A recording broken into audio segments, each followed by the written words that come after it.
ফিরে এলাম বিরতির পর। এক যে আছে খাবারে আজ কথা বলছি হালুয়া নিয়ে। তাই এই হালুয়া নিয়ে নানান রকম গল্প আর আড্ডা তো চলবেই, সেই সঙ্গে ইতিহাস নিয়েও চলবে চর্চা। তবে শুধু ইতিহাস জানলেই তো হবে না, কারণ এক যে আছে খাবার মানে রান্না এবং ইতিহাস একই সঙ্গে। তাই সোজা চলে যাব উর্মিদির কাছে, দেখে আসি হালুয়া কত দূর।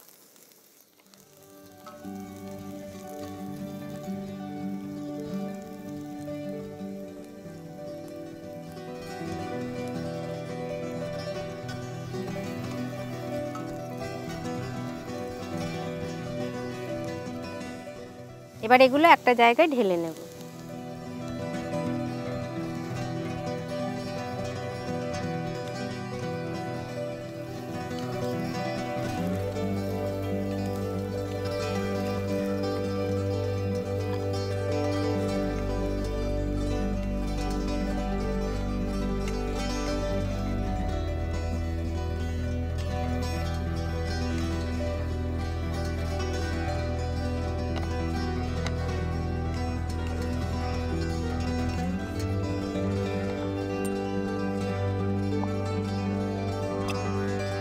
কড়াইটা একটু মুছে নিচ্ছি।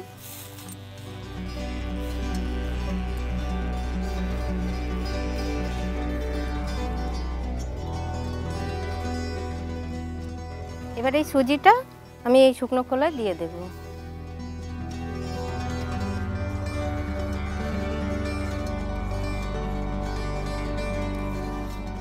এই সুজিটা ভাজতে একটু সময় লাগবে, আর এটা কম আঁচেই করতে হবে।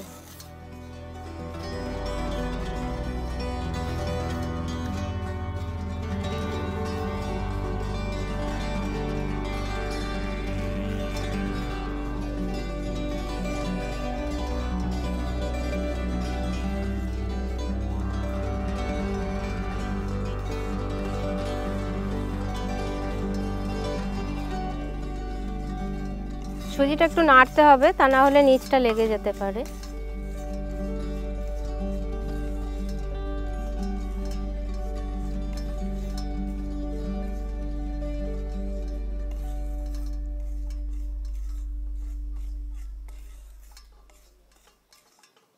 আজ তো হচ্ছে সুজির হালুয়া, কিন্তু সুজি ছাড়াও আরও নানা রকম জিনিস দিয়ে হালুয়া হয়।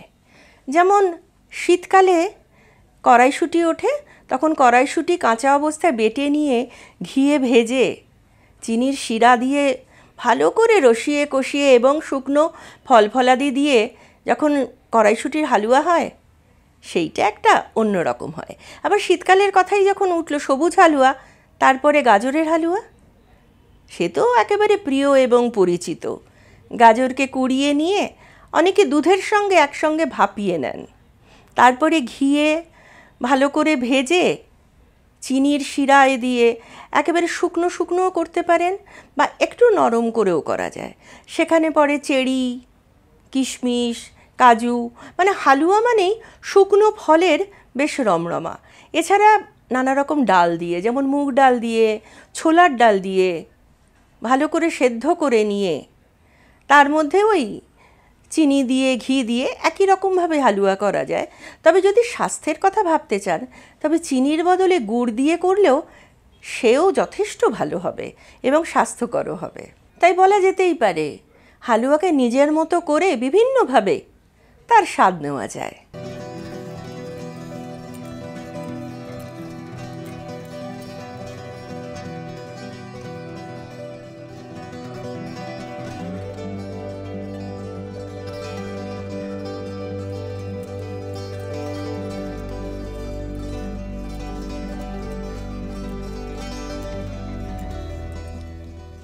একটুখানি ভাজা হলে তারপর এলাচটা দিয়ে দেবো।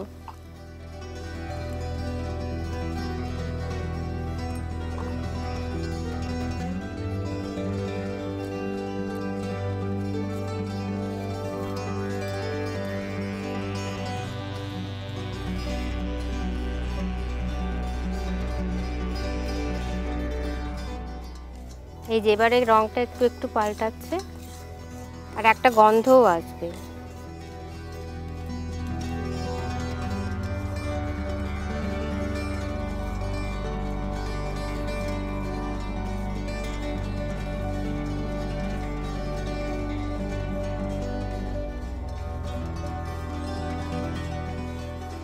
দুধটা ঢালার আগে একদম আঁচটা কমিয়ে দেবো, তা নাহলে দুধটা উতলে যেতে পারে।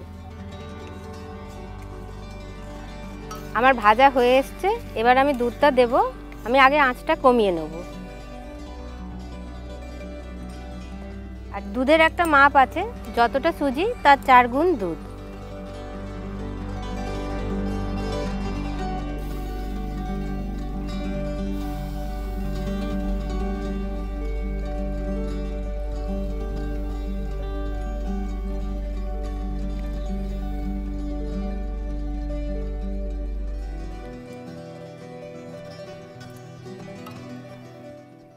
দিয়ে দুধটা দিয়ে সমানে নাড়তে হবে, তা নাহলে সুজিটা ডেলা ডেলা পাকিয়ে যাবে।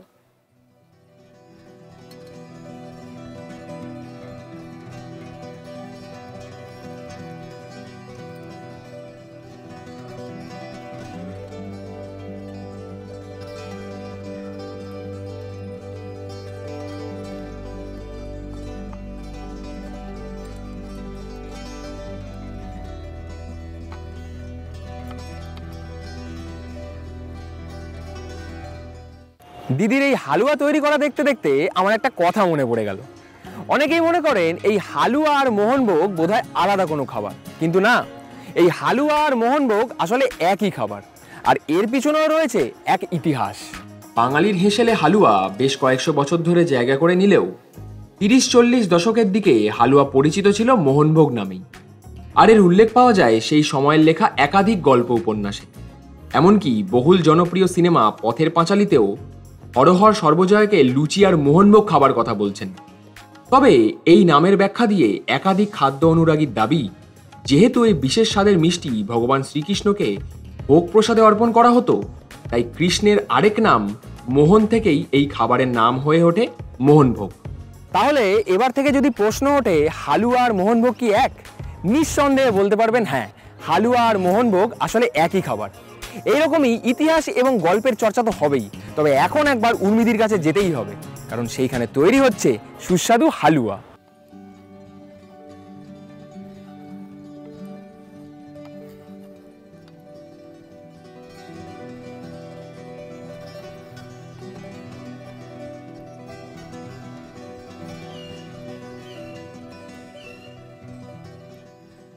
এবার আমি চিনিটা মিশিয়ে দেবো।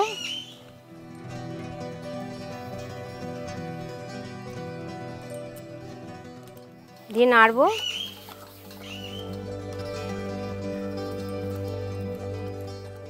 দিয়েতে আমি এই ভেজে রাখা ড্রাই ফ্রুটসগুলো সব দিয়ে দেবো।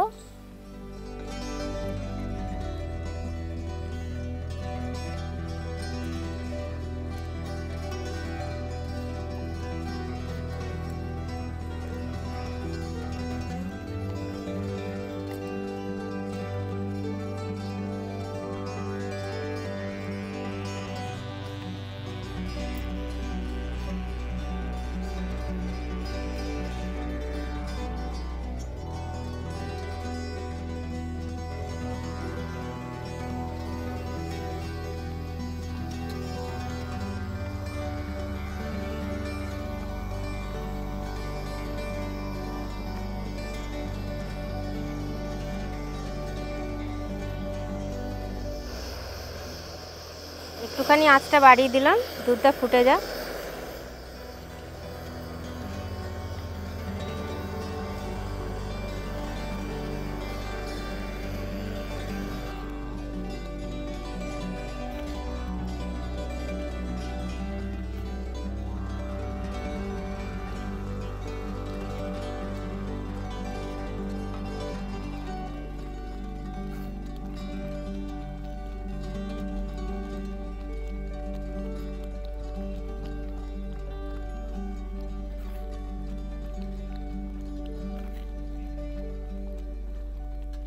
হয়েই এসছে, দুধটা এবার শুকনো হওয়া পর্যন্ত নাড়বো। দিদি তাহলে দুধের সঙ্গে সুজিটা ভালো করে মিশিয়ে নিক, আর এই ফাঁকে আমি বরং নিয়ে নিই ছোট্ট একটা ব্রেক। ফিরে আসছি এক্ষুনি।